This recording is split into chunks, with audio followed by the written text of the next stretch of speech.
Welcome back to V4 motivational channel. ನಮಸ್ಕಾರ ಸ್ನೇಹಿತರೆ. ಜೀವನದಲ್ಲಿ ಪ್ರೀತಿಯ ಹಾದಿಯಲ್ಲಿ ತುಂಬ ಹುಷಾರಾಗಿ ಹೆಜ್ಜೆ ಇಡಬೇಕು.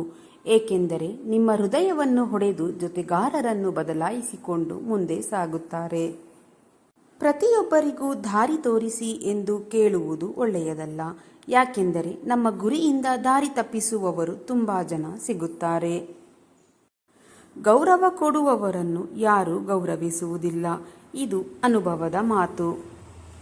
ನೋವು ಮತ್ತು ಕಹಿಯಾದ ಮಾತು ಇವೆರಡನ್ನೂ ಸಹಿಸಿಕೊಳ್ಳುವ ಕ್ಷಮತೆ ನಿಮ್ಮಲ್ಲಿ ಬಂದರೆ ತಿಳಿದುಕೊಳ್ಳಿ, ನೀವು ಬದುಕುವುದನ್ನು ಕಲಿತೀರಿ ಎಂದು. ಸ್ನೇಹಿತರೆ, ಎಲ್ಲರ ದೃಷ್ಟಿಯಲ್ಲಿ ಒಳ್ಳೆಯವರಾಗಬೇಕೆಂದೇನಿಲ್ಲ. ಕೆಲವರ ದೃಷ್ಟಿಯಲ್ಲಿ ನಾವು ಚುಚ್ಚುತ್ತಿದ್ದರೆ ಅದರ ಮಜಾನೇ ಬೇರೆ. ಒಳ್ಳೆಯವರಾಗಬೇಕೆಂದರೆ 2 ಸಿದ್ಧಾಂತವಿದೆ. ಯಾರಿಂದಲೂ ಅಪೇಕ್ಷೆ ಬೇಡ, ಯಾರನ್ನೂ ಉಪೇಕ್ಷೆ ಮಾಡುವುದು ಬೇಡ. ಕೆಲವೊಮ್ಮೆ ಜೀವನದಲ್ಲಿ ಮುಂದುವರಿಯಬೇಕೆಂದರೆ ಕೆಲವು ವಸ್ತು ಮತ್ತು ಕೆಲವು ವ್ಯಕ್ತಿಗಳನ್ನು ತ್ಯಾಗ ಮಾಡಲೇಬೇಕಾಗುತ್ತದೆ. ವಾಗ್ವಾದ ಮಾಡುವುದರಿಂದ ಸಂಬಂಧಗಳು ಹಾಳಾಗುವ ಸಾಧ್ಯತೆ ಹೆಚ್ಚಾಗಿರುತ್ತದೆ. ಆದ್ದರಿಂದ ಕೆಲವೊಮ್ಮೆ ಮೌನವಾಗಿರುವುದೇ ಒಳಿತು. ಮನಃಶಾಂತಿ ಎಂಬುದು ಒಳಗಿನಿಂದ ಬರುತ್ತದೆ, ಅದನ್ನು ಹೊರಗಡೆ ಹುಡುಕಬೇಡಿ. ಸಮಯ ಮತ್ತು ನಮ್ಮವರು ಇಬ್ಬರು ಜೊತೆಯಾಗಿ ಪೆಟ್ಟು ಕೊಟ್ಟಾಗ ಪ್ರತಿ ವ್ಯಕ್ತಿಯು ಒಳಗಿನಿಂದ ಕಲ್ಲಾಗುತ್ತಾನೆ. ನಿಮಗೆ ಇದು ತಿಳಿದಿರಲಿ ಸ್ನೇಹಿತರೆ. ಹಣತೆ ಮಾತನಾಡುವುದಿಲ್ಲ, ತನ್ನ ಬೆಳಕಿನಿಂದಲೇ ಪರಿಚಯ ಮಾಡಿಕೊಳ್ಳುತ್ತದೆ. ಆದ್ದರಿಂದ ನಿಮ್ಮ ಬಾಯಿಯಿಂದ ನಿಮ್ಮ ಬಗ್ಗೆ ಎಲ್ಲವನ್ನೂ ಹೇಳಬೇಡಿ. ಒಳ್ಳೆಯ ಕರ್ಮಗಳನ್ನು ಮಾಡುತ್ತಾ ಹೋಗಿ. ನಿಮ್ಮ ಕರ್ಮವೇ ನಿಮ್ಮನ್ನು ಪರಿಚಯಿಸುತ್ತದೆ. ಯಾರೇ ತಪ್ಪು ಮಾಡಿದರೂ ಕಣ್ಣೀರು ಮಾತ್ರ ತಪ್ಪೇ ಮಾಡದಿರುವವರೇ ಹಾಕುತ್ತಾರೆ. ಸ್ವತಃ ಏನಾದರೂ ಮಾಡಿ ತೋರಿಸುವ ಉದ್ದೇಶ ಇರುವವರನ್ನು ಈ ಅದೃಷ್ಟ ರಾಜನನ್ನಾಗಿಸುತ್ತದೆ. ಇರುವುದು ಒಂದೇ ಜೀವನ. ಆದ್ದರಿಂದ ಈ ಜೀವನವನ್ನು ನಿಮ್ಮ ಇಷ್ಟದಂತೆ ಬದುಕಿ. ಜನರ ಇಷ್ಟದಂತೆ ಬದುಕಿದರೆ ಜೀವನ ರೆಕ್ಕೆ ಇಲ್ಲದ ಹಕ್ಕಿಯಂತೆ ಆಗುತ್ತದೆ. ಮನೆಯನ್ನು ಬೆಳೆಸಲು ಮತ್ತು ಹಾಳು ಮಾಡಲು ಮನೆಯ ಒಬ್ಬ ಸದಸ್ಯ ಇದ್ದರೆ ಸಾಕು. ಯಾವಾಗಲೂ ಮನುಷ್ಯ ಯಾವ ವ್ಯಕ್ತಿಗಾಗಿ ಅಳುತ್ತಾನೆ ಎಂದರೆ ಅವರಿಗೆ ಜೀವನದಲ್ಲಿ ತುಂಬ ಹತ್ತಿರವಾಗುತ್ತಾರೋ ಅವರಿಗಾಗಿ ಅಳುತ್ತಾನೆ. ನಿಮಗೆ ಖುಷಿ ಸಿಗಬೇಕೆಂದರೆ ಪ್ರಶಂಸೆಯನ್ನು ಕೇಳಿ. ಒಂದು ವೇಳೆ ನಿಮಗೆ ಮುಂದೆ ಒಳ್ಳೆಯದಾಗಬೇಕೆಂದರೆ ನಿಂದನೆಯನ್ನು ಕೇಳಿ. ಜನ ನಿಮ್ಮನ್ನೆಲ್ಲ ನಿಮ್ಮ ಪರಿಸ್ಥಿತಿಯೊಂದಿಗೆ ಕೈ ಜೋಡಿಸುತ್ತಾರೆ. ಇದು ಜೀವನದ ಕಹಿಯಾದ ಸತ್ಯವಾಗಿದೆ. ನಾನು ಶ್ರೇಷ್ಠ ಎಂಬುದು ಆತ್ಮವಿಶ್ವಾಸವಾಗಿದೆ. ನಾನೇ ಶ್ರೇಷ್ಠ ಎನ್ನುವುದು ಅಹಂಕಾರದ ಪರಮಾವಧಿ. ಕಲ್ಲಿನಿಂದಲೇ ಎಲ್ಲವನ್ನು ಹೊಡೆಯಬೇಕೆಂದೇನಿಲ್ಲ. ಮಾತಿನ ಧಾಟಿ ಬದಲಾಯಿಸಿ ನೋಡಿ, ಎಷ್ಟೆಲ್ಲ ಹೊಡೆಯುತ್ತದೆ ನೋಡಿ. ಈಗಿನ ಕಾಲದಲ್ಲಿ ನಿಮ್ಮನ್ನು ಇಷ್ಟಪಡುತ್ತೇವೆ ಎಂದು ಹೇಳುವವರಿಗೆ ನಮಗೆ ಕೊಡಲು ಸಮಯವೇ ಇಲ್ಲ. ತಮ್ಮತನದ ಮೌಲ್ಯವನ್ನು ಮಾಡುವವರು ಯಾವಾಗಲೂ ಪ್ರಸನ್ನರಾಗಿರುತ್ತಾರೆ. ಬೇರೆಯವರ ಮೌಲ್ಯಾಂಕವನ್ನು ಮಾಡುವವರು ಯಾವಾಗಲೂ ಒತ್ತಡದಲ್ಲಿಯೇ ಇರುತ್ತಾರೆ. ಜೀವನದಲ್ಲಿ ಸೋಲುವುದು ಮುಖ್ಯವಲ್ಲ, ಹಾಗೆಯೇ ಗೆಲ್ಲುವುದು ಮುಖ್ಯವಲ್ಲ. ಜೀವನ ಒಂದು ಆಟದ ಹಾಗೆ. ಇದನ್ನು ಆಟ ಆಡಲೇಬೇಕು. ಜೀವನವನ್ನು ಜೀವಿಸಲು ಪಾಠ ಮತ್ತು ಜೊತೆ ಇವೆರಡರ ಅವಶ್ಯಕತೆ ತುಂಬ ಇದೆ. ಕೆಲವರನ್ನು ಎಷ್ಟೇ ನಮ್ಮವರು ಎಂದು ತಿಳಿಸಲು ನಾವು ಪ್ರಯತ್ನಿಸಿದರೂ ಅವರು ಮಾತ್ರ ನಾವು ಬೇರೆಯವರೇ ಎಂದು ಸಾಬೀತುಪಡಿಸುತ್ತಾರೆ. ಮನಸ್ಸಿಗೆ ಬಂದಂತೆ ಮಾತನಾಡುವ ಮೊದಲು ಮನಸ್ಸಿಗೆ ಇಷ್ಟವಿಲ್ಲದಿರುವುದನ್ನು ಕೇಳಲು ಶಕ್ತಿ ಇರಬೇಕು. ಒಂಟಿಯಾಗಿ ನಡೆದುಕೊಂಡು ಹೋಗಲು ಹೆದರಬೇಡಿ. ಯಾಕೆಂದರೆ ಸ್ಮಶಾನ ಶಿಖರ ಮತ್ತು ಸಿಂಹಾಸನದ ಮೇಲೆ ಮನುಷ್ಯ ಒಂಟಿಯಾಗಿ ಹೋಗಬೇಕು. ಯಾರ ಮೇಲೆ ಜೀವನದ ಭಾರ ಇರುತ್ತದೆಯೋ ಅವರಿಗೆ ಮುನಿಸಿಕೊಳ್ಳಲು ಮತ್ತು ಚೂರಾಗಲು ಸಮಯವೇ ಇರುವುದಿಲ್ಲ. ನೋವಿರಲಿಲ್ಲ ಎಂದರೆ ಸಂತೋಷಕ್ಕೆ ಯಾವ ಮೌಲ್ಯವೂ ಇರುತ್ತಿರಲಿಲ್ಲ. ಈ ಜಗತ್ತಿನಲ್ಲಿ ಇಷ್ಟಪಟ್ಟಿದ್ದೆಲ್ಲ ಸಿಗುವಂತಿದ್ದರೆ ಆ ದೇವರ ಅವಶ್ಯಕತೆಯೇ ಇರುತ್ತಿರಲಿಲ್ಲ. ಜೀವನದಲ್ಲಿ ನಿಮಗೇನಾದರೂ ಕೆಟ್ಟ ಅನುಭವವಾದರೆ ಧೈರ್ಯದಿಂದ ಇರಿ. ಅತ್ತ ನಂತರ ನಗುವುದು ಎಂದರೆ ಅದರಲ್ಲಿ ಸಿಗುವ ಖುಷಿಯೇ ಬೇರೆ ಆಗಿರುತ್ತದೆ ಸ್ನೇಹಿತರೆ. ಯಾರಾದರೂ ಮೌನವಾಗಿದ್ದಾರೆ ಎಂದರೆ ಅವರನ್ನು ಮೂಕರೆಂದುಕೊಳ್ಳಬೇಡಿ. ಯಾವಾಗಲೂ ಬುದ್ಧಿವಂತರಾದವರು ಕಡಿಮೆ ಮಾತನಾಡುವುದನ್ನು ಮತ್ತು ಮೂರ್ಖರು ಅಗತ್ಯಕ್ಕಿಂತ ಹೆಚ್ಚು ಮಾತನಾಡುವುದನ್ನು ನಾನು ನೋಡಿದ್ದೇನೆ. ತಂದೆ ತಾಯಿ ಔಷಧಿ ಚೀಟಿಯನ್ನು ಕಳೆದುಕೊಳ್ಳುತ್ತಾರೆ. ಆದರೆ ಆಸ್ತಿ ಪತ್ರವನ್ನು ಮಾತ್ರ ತುಂಬ ಜೋಪಾನವಾಗಿ ಕಾಪಾಡಿಕೊಂಡಿರುತ್ತಾರೆ. ಮುಖದ ಸೌಂದರ್ಯ, ಆಸ್ತಿ, ಅಂತಸ್ತು ಇದನ್ನೆಲ್ಲ ನೋಡಬೇಡಿ. ಮನೆಯಲ್ಲಿ ವಯಸ್ಸಾದವರು ನಗುತ್ತಾ ಹೊರಗೆ ಬಂದರೆ ತಿಳಿದುಕೊಳ್ಳಿ ಆ ಮನೆ ಶ್ರೀಮಂತರದ್ದು ಎಂದು. ಮನುಷ್ಯ ಜಗತ್ತು ಸರಿಯಿಲ್ಲ ಎಂದು ಜಗತ್ತನ್ನು ಬದಲಾಯಿಸುವುದನ್ನು ಬಿಟ್ಟು ತನ್ನನ್ನು ತಾನು ಬದಲಾಯಿಸಿದರೆ ಮಾತ್ರ ಯಶಸ್ವಿಯಾಗುತ್ತಾನೆ. ಪ್ರತಿ ನೋವಿನಲ್ಲಿ ನಮ್ಮ ಜೊತೆಗಾರರು ಜೊತೆಯಲ್ಲೇ ಇದ್ದಾಗ ನೋವಿನ ಅನುಭವವೇ ಆಗುವುದಿಲ್ಲ. ಒಂದು ಸಂಬಂಧ ಮುದುಡಲು ಕಾರಣ ಇಬ್ಬರ ನಡುವಿನ ಸಮಸ್ಯೆಯನ್ನು ಯಾರೋ ಮೂರನೆಯವರು ಪರಿಹರಿಸಲು ಬಂದಾಗ. ಯಾವಾಗಲೂ ನಿಮ್ಮ ವಿರುದ್ಧದ ಮಾತುಗಳನ್ನು ಮೌನದಿಂದ ಕೇಳಿಸಿಕೊಳ್ಳಿ. ನಂಬಿಕೆ ಇಡಿ, ಸಮಯ ಇದಕ್ಕೆ ಸರಿಯಾಗಿ ಉತ್ತರ ಕೊಡುತ್ತದೆ. ಕೆಟ್ಟ ಪರಿಸ್ಥಿತಿಯಲ್ಲಿ ಯಾರಾದರೂ ನಿಮ್ಮ ಹತ್ತಿರ ಬಂದು ಹೆದರಬೇಡ, ನಾನು ನಿನ್ನ ಜೊತೆ ಇದ್ದೇನೆ ಎಂದು ಹೇಳಿದ ಮಾತುಗಳು ಔಷಧಿಯ ಹಾಗೆ ಕೆಲಸ ಮಾಡುತ್ತದೆ. ಒಬ್ಬರು ಕೊಡುವ ಸಲಹೆಯಿಂದ ದಾರಿ ಸಿಗಬಹುದು, ಆದರೆ ನಿಮ್ಮ ಪರಿಶ್ರಮದಿಂದಲೇ ಮಾತ್ರ ನಿಮ್ಮ ಗುರಿ ಸಿಗುತ್ತದೆ. ಯಾರದೋ ಮೂರನೆಯವರ ಮಾತು ಕೇಳಿ ಒಡೆದು ಹೋಗುವ ಸಂಬಂಧಗಳು ತುಂಬಾ ದುರ್ಬಲ ಸಂಬಂಧಗಳಾಗಿರುತ್ತದೆ. ಎಷ್ಟೇ ಏಳು ಬೀಳಾದರೂ ಆ ವ್ಯಕ್ತಿ ನಿಮ್ಮ ಜೊತೆ ಬಿಡುವುದಿಲ್ಲ ಎಂದರೆ ಅಂತಹ ವ್ಯಕ್ತಿಗಳನ್ನು ಗೌರವಿಸಿ. ಎಲ್ಲಿಯವರೆಗೆ ನಿಮ್ಮ ದಾರಿಯಲ್ಲಿ ಸಿಗುವ ಬೊಗಳುವ ನಾಯಿಗಳಿಗೆ ಕಲ್ಲು ಎಸೆಯುತ್ತಲೇ ಇರುತ್ತೀರೋ ಅಲ್ಲಿಯವರೆಗೆ ನೀವು ನಿಮ್ಮ ಗುರಿಯನ್ನು ಎಂದಿಗೂ ತಲುಪಲು ಸಾಧ್ಯವಾಗುವುದಿಲ್ಲ.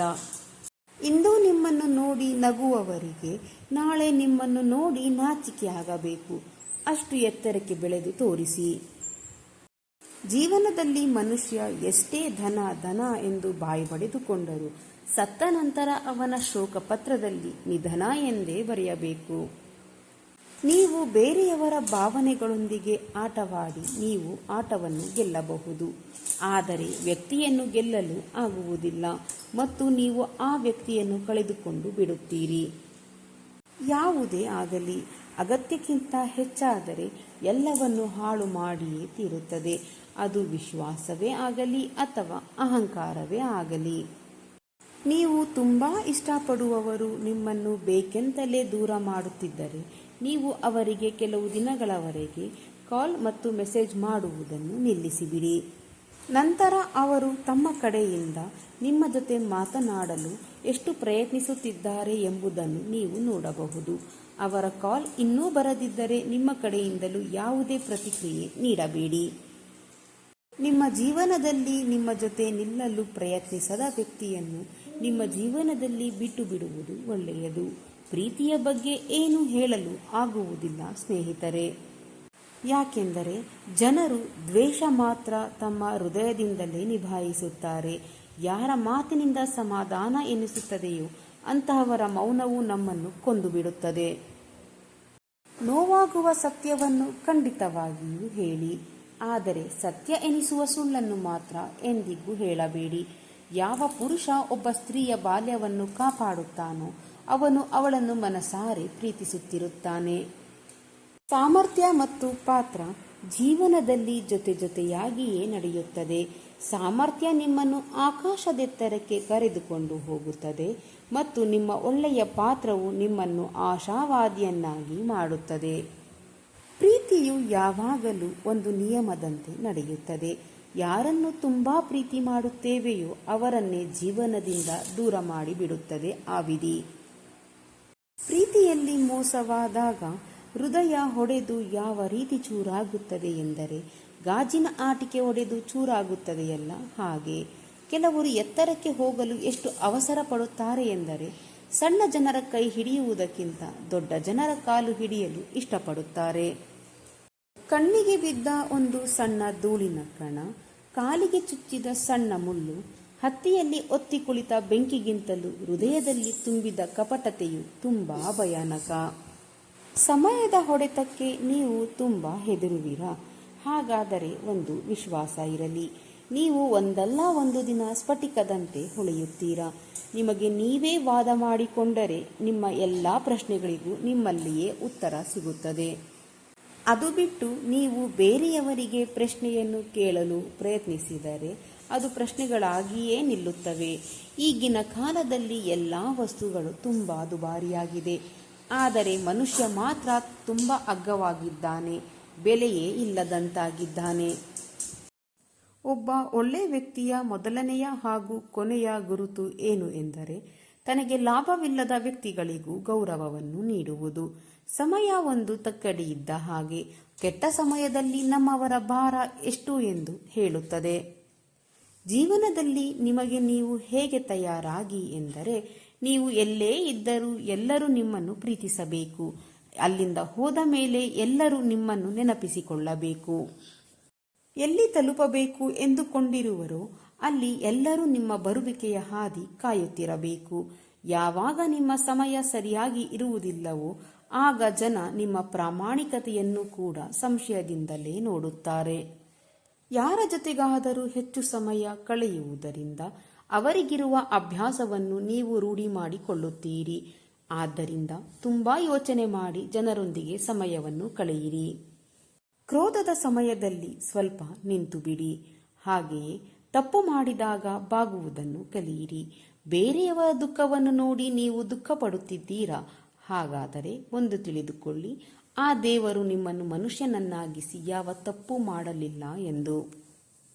ಯಾರಿಗಾದರೂ ಗೌರವ ಕೊಡಲು ಇಷ್ಟವಿಲ್ಲದಿದ್ದರೆ ಕೊಡಬೇಡಿ.